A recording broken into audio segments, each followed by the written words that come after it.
Good morning students. Class 12th में English की first book rainbow book पढ़ रहे हैं, जिसमें चौथा लेसन चल रहा है लोस्ट स्प्रिंग, खोया हुआ बसंत।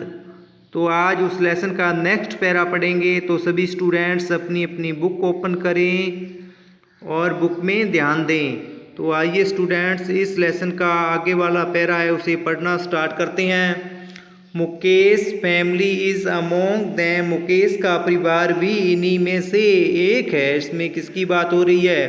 इस लेसन के अंदर बताया जा रहा है कि कुछ लोग हैं वे बैंगल्स का अर्थ होता है चूड़ियाँ, कि चूड़ियाँ बनाने का कार्य करते हैं। उसके अंदर मुकेश का परिवार भी इन्हीं में से एक है। None of them knows that it is illegal for children like him to work in the glass furnace with high temperatures in dingy cells without air and light, that the law, if enforced, could get him and all those 20,000 children out of the hot furnace where they slog their daylight hours, often losing the brightness of their eyes। अब इसकी हिंदी देखेंगे। उनमें से कोई भी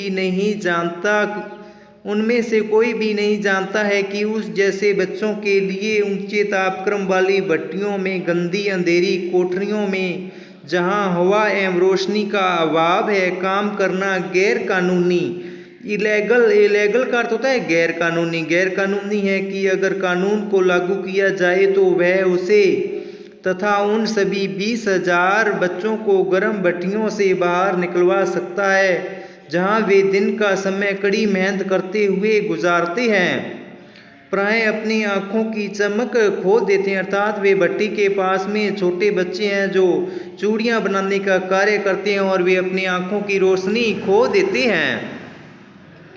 Mukesh eyes beam as he volunteers to take me home, which he proudly says is being rebirth। Mukesh की आंखें प्रसन्नता अर्थात खुशी से चमक उठती है जब वह मुझे उसके घर ले जाने की बात प्रकट करता है, जिसके लिए वह गर्व से कहता है कि उसे पुनः बनाया जा रहा है, अर्थात घर की ओर ले जाने के लिए उसे बताया जा रहा है। We walk down stinking lanes choked with garbage, past homes that remain hovels with crumbling walls, wobbly doors, no windows, crowded with families of human and animals coexisting in a primeval state। हम दुर्गंध से भरे कचरे तथा उनमें पड़े कचरे व गलियों के अंदर चलती हैं। उन घरों के पास से जो टूटती हुई दीवारों वाली गंदी झोंपड़ियां ही है, जिनके दरवाजे डगमगाते हैं अर्थात गिरने वाले हैं, जो खिड़कियों से रहित हैं अर्थात उन मकानों के अंदर खिड़कियां नहीं हैं, जिनमें मनुष्य एवं जानवरों के परिवार आदिम युग की भांति साथ साथ जीते हैं। अर्थात वहां पर क्या है, जो मकान है, मकानों की दशा अच्छी नहीं है अर्थात बुरी स्थिति है।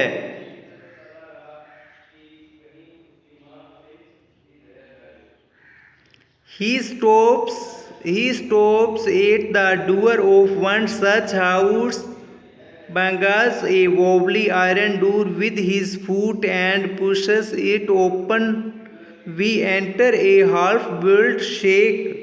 वह ऐसे ही एक घर के दरवाजे पर रुकता है, अपने पैर से डगमग करते लोहे के दरवाजे पर वह धक्का मारता है और इसे धकेल कर खोल देता है।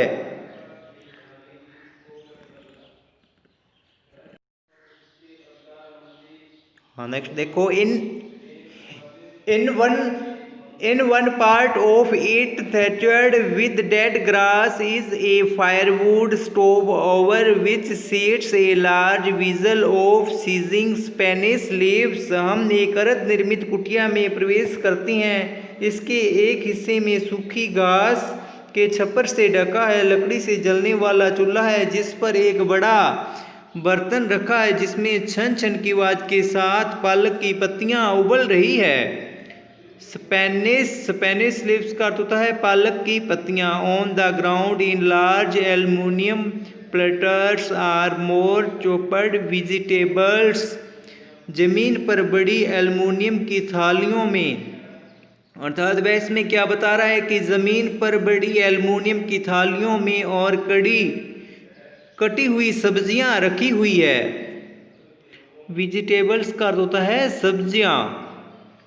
ए fair young woman is cooking the evening meal for the whole family. एक पतली दुबली युवती सारे परिवार के लिए शाम का भोजन बना रही है।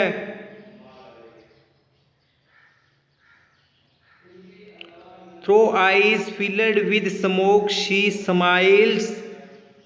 धुएं से भरी आंखों से वह मुस्कुराती है, अर्थात उसकी आंखें हैं जो धुएं से भरी हुई है फिर भी वह मुस्कुरा रही है। She is the wife of Mukesh elder brother. वह मुकेश के बड़ी भाई की पत्नी है। Not much older in years she has begun to command respect as the Bahu, the daughter-in-law of the house, already in charge of 3 men, her husband Mukesh and their father. When the older man enters, she gently withdraws behind the broken wall and brings her veil closer to her face.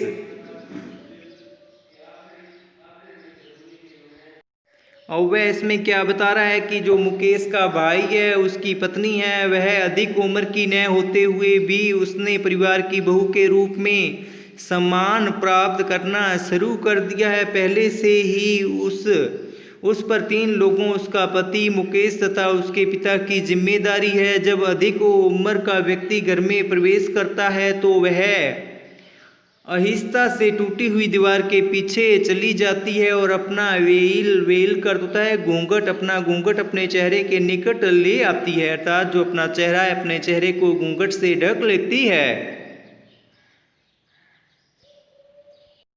Next line देखो, as custom demands daughter in law must veil their face before male elders. जैसी की प्रथा है, इसमें custom का अर्थ होता है प्रथा। जैसी की प्रथा है बड़ी उम्र के पुरुषों के समक्ष बहुओं को अपने चेहरे घूंघट से ढक लेने होते हैं, कि उनकी प्रथा है कि जो उनकी वाइफ होती है वह क्या है अपने फेस को, अपने चेहरे को घूंघट से ढक लेती है। नेक्स्ट देखो, in this case the elder is an impoverished bangle maker. इस मामले में बड़ी उम्र का पुरुष चूड़ियां बनाने वाला एक शक्तिहीन एवं कंगाल व्यक्ति है। Despite long years of a hard labour first as a tailor then a bangle maker, he has failed to renovate a house, send his 2 sons to school. वर्षों तक की लंबी मेहनत के बावजूद पहले एक दर्जी के रूप में तथा फिर वह एक चूड़ी बनाने वाले के रूप में वह अपने घर की मरम्मत करने में असफल रहा तथा अपने 2 पुत्रों को स्कूल नहीं भेज सका और वे भी क्या है चूड़ियां बनाने का कार्य करते रहे। All he has managed to do is teach them what he knew, the art of making bangles. केवल वह उन्हें वही सब सिखा पाया जो वह स्वयं जानता था, अर्थात वह स्वयं जो क्या है वह स्वयं चूड़ियाँ बनाने के बारे में जानता था, तो चूड़ियाँ बनाने की कला ही अपने पुत्रों को सिखा पाया, न कि अपने पुत्रों को पढ़ा सका।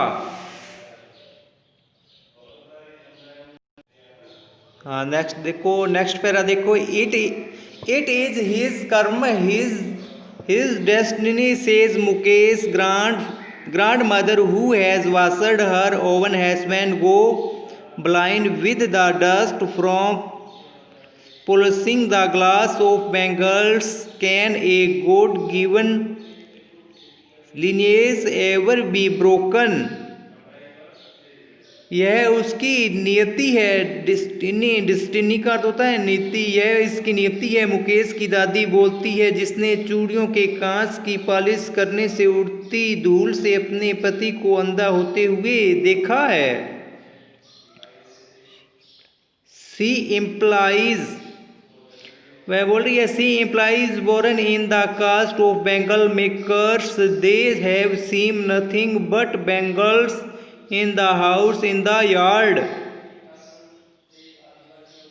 क्या ईश्वर प्रदत्त वंश परंपरा को तोड़ा जा सकता है? इसका निहितार्थ होता है चूड़ी बनाने वालों की जाति में पैदा होकर उन्होंने चूड़ियों के अतिरिक्त और कुछ भी नहीं सीखा, अर्थात वे पढ़ाई नहीं कर पाए और चूड़ियाँ बनाने का कार्य ही कर पाए। घर में आते में, यार्ड का अर्थ होता है आता, आते में, प्रत्येक दूसरे मकान में, प्रत्येक दूसरे आते में, फिरोजाबाद की प्रत्येक गली के अंदर।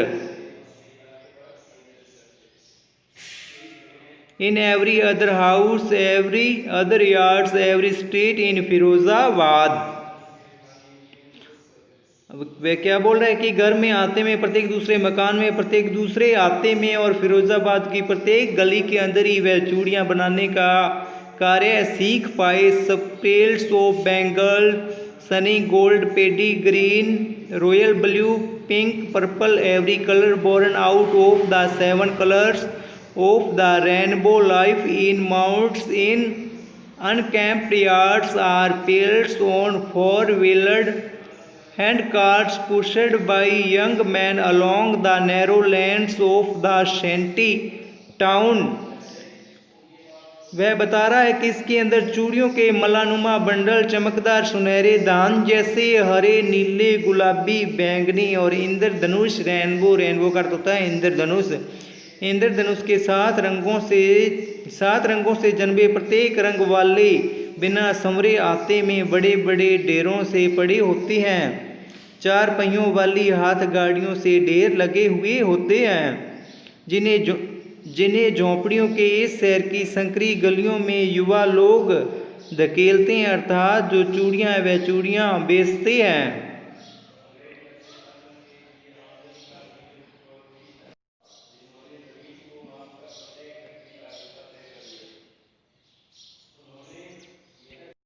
नेक्स्ट लाइन देखो, and in dark hutments next 2 lines of flames of flickering oil lamps sit boys and girls with their fathers and mothers welding pieces of colored glass into circles of bangles। और अंधेरी झोंपड़ियों में टिमटिमाते दीपकों और ज्वालों की पंक्तियों के आगे लड़कियां अपने माता पिताओं के साथ बैठे होती हैं, रंगीन कांच के टुकड़ों को चूड़ियों को गोलाकार आकृति में जोड़ते हैं। Their eyes are more adjusted to the dark than to the light outside। अब वह बता रहा है कि उनकी आंखों का समायोजन, जो उनकी आंखों की रोशनियां बाहर की रोशनी की अपेक्षा अंधेरे के साथ अधिक रहती है।